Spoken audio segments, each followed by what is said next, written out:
American culture in the 1920s. The 1920s is the period in American history where we witness the first movie stars. It's a period of American history where um, there's a new wave of feminism. There's a sexual revolution where women, in many cases, seek to challenge the gender constructs of the age and seek to use their power and their voice to create greater freedom for themselves, to break out of some of the repressive gender and sexual constructs that existed at the time. The 1920s witnesses really an obsession with spectator sport, which really had not existed in this way previously. It's an age where you saw the first superstar athletes, athletes that were known and read about nationally, even though you wouldn't have been able to watch them on TV. The majority of people would never have physically seen any of these superstar athletes. They would have mainly read about them in the newspaper, and maybe would have seen them in a minor league game or a barnstorming event where they went to your local community. Largely, they were centered in cities. But nonetheless, superstar athletes during the period, whether people saw them personally or just read about them, became bigger-than-life phenomenons across the nation, and in some cases, even internationally. The 1920s, too, was an era of gangsterism. It was a period of time in which there was an overwhelming amount of organized crime, unlike anything the United States had really seen up to that point. Gangsters particularly dominated cities like Chicago and New York, and capitalized on the prohibition of alcohol, through which they made a tremendous amount of money, but also became engaged in a great deal of violence within cities. The 1920s is also associated with a pretty widespread repression of people's civil liberties and xenophobia. Xenophobia is a term that refers to a fear of outsiders. And so it was in the 1920s where we began to see the government and the society of the United States take actions to effectively limit people's civil liberties, and likewise limit the rights and or the arrival of individuals that were deemed to be non-white individuals. In the 1920s, who was deemed to be non-white was largely individuals that were considered to be not white Anglo-Saxon Protestant or white Western European Protestant. So if you were from Southeastern Europe and you were an Orthodox Christian or a Catholic, you might be deemed not white. If you were Jewish, you would be deemed non-white. Certainly if you were Asian, you would be deemed non-white. Obviously, if you were African American, you would be deemed non-white. And there was a real attempt in the United States at this time to construct citizenship in the United States as somehow being centered on an individual's whiteness. Racism in the Western world was a very, very ubiquitous and widespread phenomenon.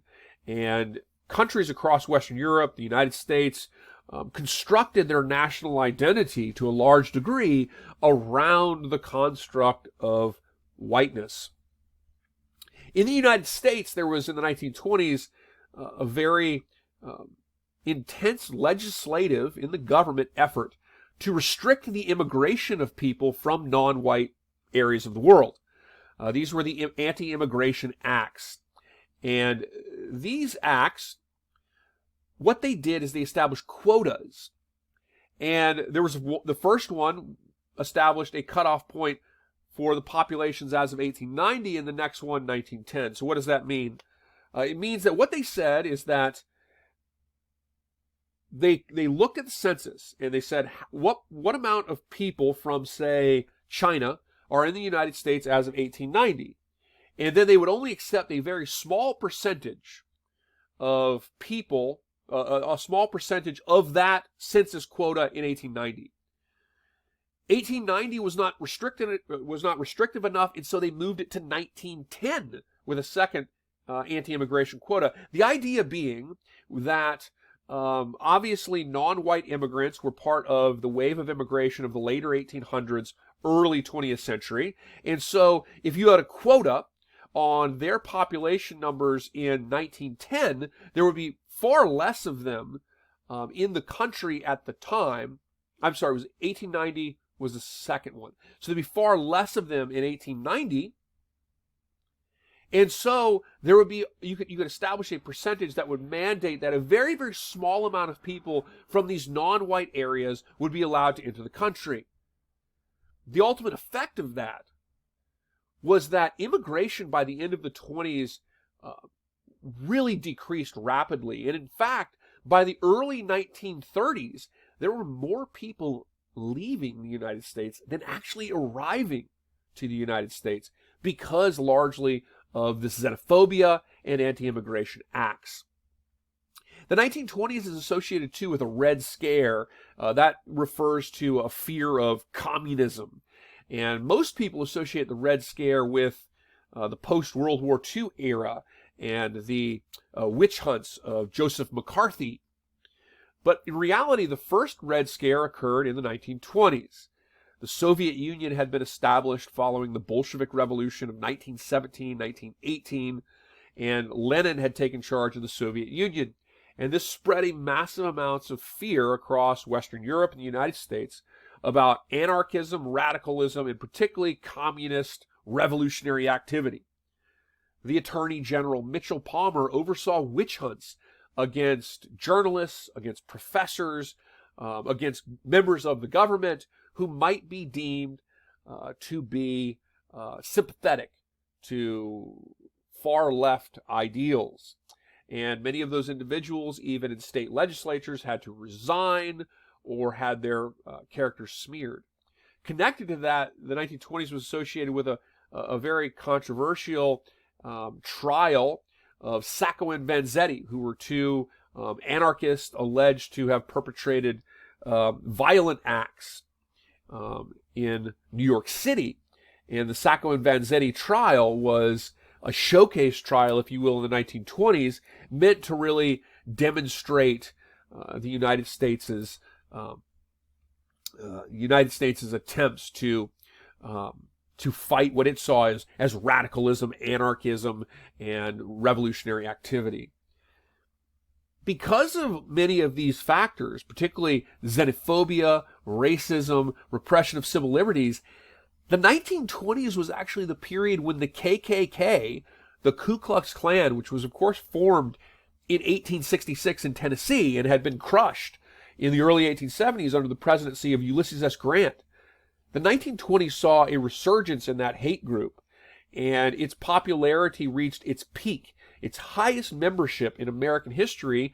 The KKK's was in the 20s. And a lot of its adherents now, a lot of its members were now not just in the South, but in places like Ohio or Indiana. The KKK became a body that wasn't simply anti-African American. It became a body now that was anti-Catholic, anti-Orthodox, anti-Jewish, etc. It became a body that really represented this idea that America should be constructed around the idea of white Anglo-Saxon Protestantism.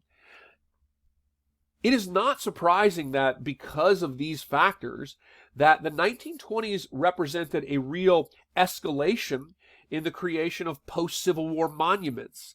Many of the sort of statues and monuments that were built to individuals like Jefferson Davis and other Confederate figures occurred during this period of time, when there was a romanticizing of the Civil War over a half century after the war's completion, and when you saw a significant amount of racism and xenophobia within the United States.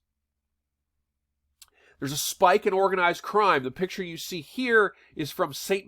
Valentine's Day Massacre, which occurred on Valentine's Day. You see right here, this is 214.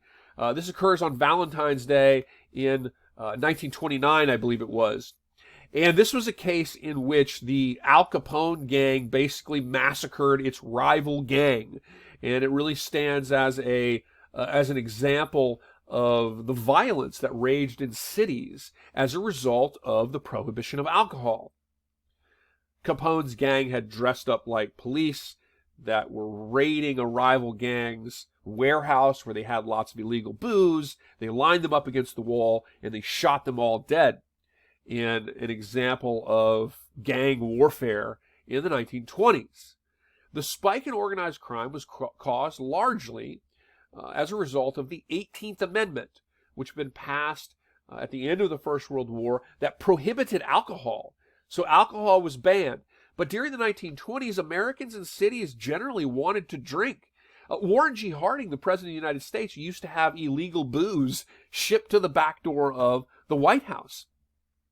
And cities like New York had widespread speakeasies, which were illegal bars that you would they wouldn't have a sign. You'd find their location. You'd enter them with a password. And in the speakeasy, you might have a bar and you might have illegal gambling as well. And this is the way the city was. All of this was going on despite the fact that alcohol was prohibited. Well, that's a huge market. And individuals like Al Capone, for example, capitalized on that market.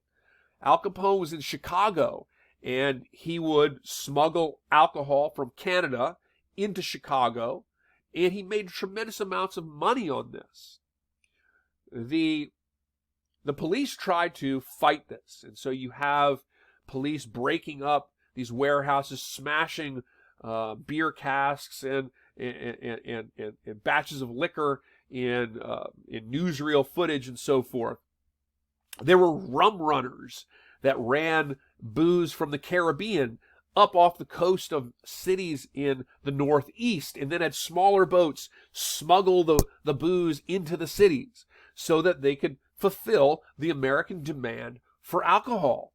So you see a spike in organized crime that really stems largely from the criminalization of the consumption of alcohol. And here you see Al Capone.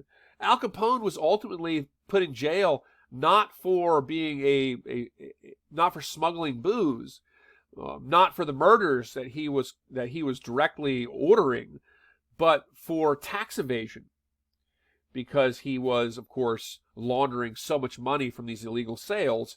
He was ultimately convicted for tax evasion, and he died in prison of syphilis. Hollywood is born in the 1920s. Here you see the famous comic duo Laurel and Hardy, very famous in the late 20s and particularly reaching their peak in the 1930s. Of course, here Charlie Chaplin, probably the most famous of the actors of the silent film era.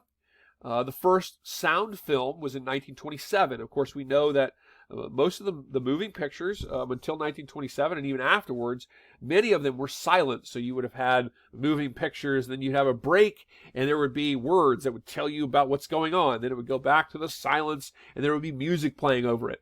Well, with the development of the 1927 film The Jazz Singer, you start to see the development of sound films. And of course, nobody has TVs. So to watch these films, you would have gone to a movie theater. And the movie theater, you would have paid your price of admission. And in the movies, you would usually have a newsreel. You might have a cartoon. You might have a short comic film. Laurel and Hardy did a number of short comic films, like films like Way Out West, for example. And then you might have a feature film. And so it would be a big day's event going to the movie theater in the 1920s and beyond. This is a woman, part of the feminist movement in the 1920s, a flapper. The women's movement in the 1920s was a very strong movement, particularly in cities. The women were dubbed flappers, and they largely challenged the sexual and gender social norms of the day. They went out dancing, they caroused, they would drink and they would smoke and enjoy their time. Cigarette smoking was while incredibly bad for your health, was a widespread social phenomenon. Cigarette smoking was a very popular thing that people did. part of the consumer culture at the time. There was a kind of a divide during the 1920s, too, between the city and the country. Cities were places where people danced and they sang and they drank in speakeasies. They were secular places. They were places with nightlife, if you will. The countryside, on the other hand, often reacted in the 1920s to this more conservatively. The countryside witnessed a great deal of activity from the KKK, as people saw cities as multicultural, multi-ethnic places.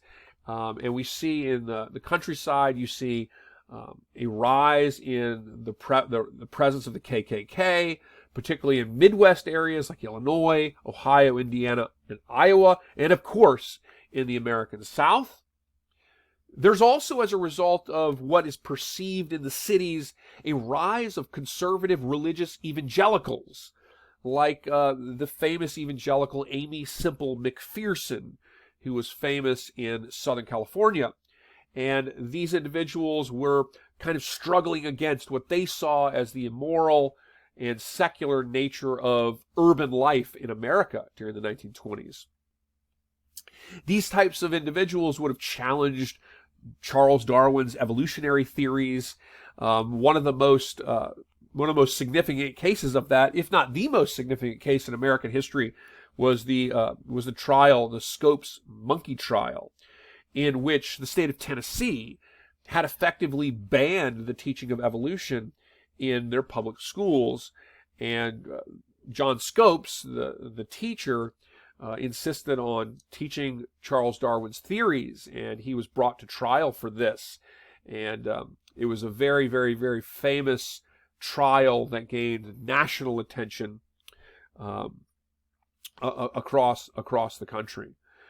Many of these religious evangelicals at the time too promoted literal interpretations of the Bible in terms of its narrative about human origins in reaction to the theories of individuals like Charles Darwin. The 20s is sometimes called the age of ballyhoo. It's an amusement craze period. Americans were fascinated with, places like Coney Island, which was an amusement park in New York City, and they're fascinated with strange forms of entertainment. The circus is a big thing. Goldfish eating contest. Gang killings are all over the news. You had incredible events like Charles Lindbergh, who's pictured here in front of his Spirit of St. Louis, which of course is on display in the Smithsonian Museum, the Air and Space Museum in Washington, D.C. And he famously flew his Spirit of St. Louis from Paris to New York across the Atlantic Ocean. And one of the most amazing phenomenons of the early 20th century, right on par with, for example, landing people on the moon in the 60s, perhaps. This was an incredible thing to fly an airplane, one person to fly an airplane across the Atlantic Ocean. It's a real amusement-crazed period. There were, in Germany particularly, they built Zeppelins, which are large airships. And these huge airships, which of course the crashing of the Hindenburg in the late 30s would adorn the cover of the band Led Zeppelin on their first album in 1969, one of the most famous albums in the history of rock and roll music. Zeppelins were, in the early period of the 20th century, thought to be the new revolution in air travel, as these large airships could carry passengers. And while they didn't travel very fast, it was seen as a comfortable, smooth, and safe sort of way that people might travel throughout the world. And so there was also these new phenomenons with flight, with travel, with innovation. This is the last slide for this portion, but it's also important to note that during the 1920s we see an American obsession with sport. Professional sports really becomes more like what you might imagine it to be in the 21st century in the 1920s, where Americans read about it, where athletes and performers are establishing sort of benchmark sort of standards for the future of sports, where people are are building large stadiums to host professional sporting teams. And people are wanting to attend those events and see those players and pay the money to consume that product. Boxing was a very big phenomenon in the 20s, and some of the most famous boxers were Jack Dempsey and Gene Tunney. Swimming feats, Gertrude Ederle, who you see pictured here, famously swam across the English Channel, which was an amazing phenomenon to do this, to swim across the rough and cold waters of the English Channel between France and the United Kingdom. This is the period in which Knute Rockne sort of establishes Notre Dame as the preeminent college football team. Bobby Jones in Sarasota, Florida today, there is a Bobby Jones golf course that was designed by Bobby Jones. He became one of the most famous early sort of people establishing the professional game of golf. And of course, baseball players like Babe Ruth, who you see pictured here. Babe Ruth was the epitome of a superstar athlete. He was a person that was known internationally. His numbers as a player during his time in the 1920s, in many cases, eclipsed the abilities of entire teams. It was truly, and he was so significant that Babe Ruth's to be Ruthian becomes an adjective for doing that which is sort of beyond the abilities of anyone, beyond the comprehension of anything that is expected, if you will. Ruth was he started as a pitcher, and he was a great pitcher. He won almost 100 games as a pitcher in only 4.5 years with the Boston Red Sox. And then, of course, he went to the New York Yankees and, won 4 world titles with the Yankees and established the benchmark statistics for offensive playing. Whether it was his batting average, which was a lifetime average of 342, or his home run numbers, he was the first player to hit over 700 home runs, or his slugging percentage. Even to this day, his numbers are at the top of all of those lists, in the top 2 or 3. And while the game has changed, Babe Ruth was like the epitome of a superstar athlete. He was known nationally, he was known internationally, and even to this day, a century later, almost all Americans who know anything about baseball have heard the name Babe Ruth. He is very much the way that Michael Jordan became the obsession of basketball in the 1980s and 1990s.